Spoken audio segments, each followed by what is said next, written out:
Welcome to our TR7 Application Security Platform Frequently Asked Questions video series. In this video, I will demonstrate the configurations that should be done after the initial installation of TR7.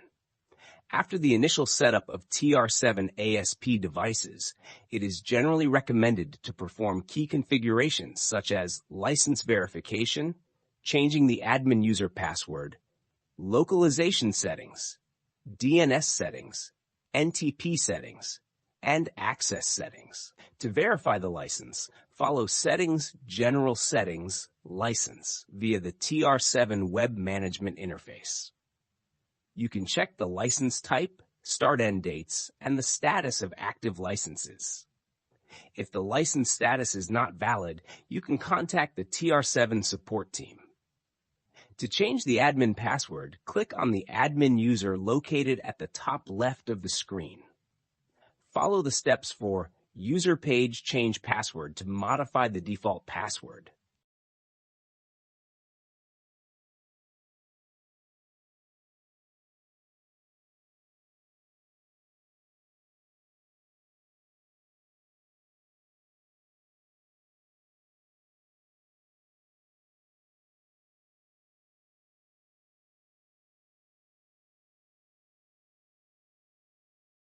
For localization settings, follow Settings, General Settings, Localization Edit to make changes such as company name, server name, default language, and logo.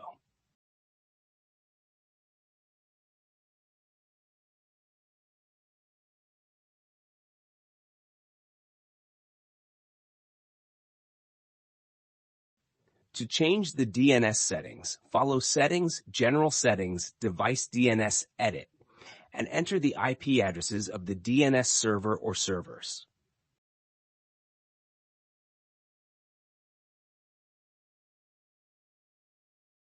To change the NTP settings, follow Settings, General Settings, NTP Edit, and enter the address of the NTP server.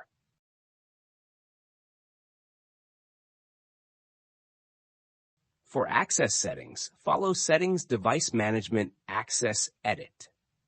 On this screen, HTTP access to the TR7 Web Management Interface can be disabled. For HTTPS access, a certificate can be selected, and an IP address with a DNS record can be entered to enable access with the institution's certificate.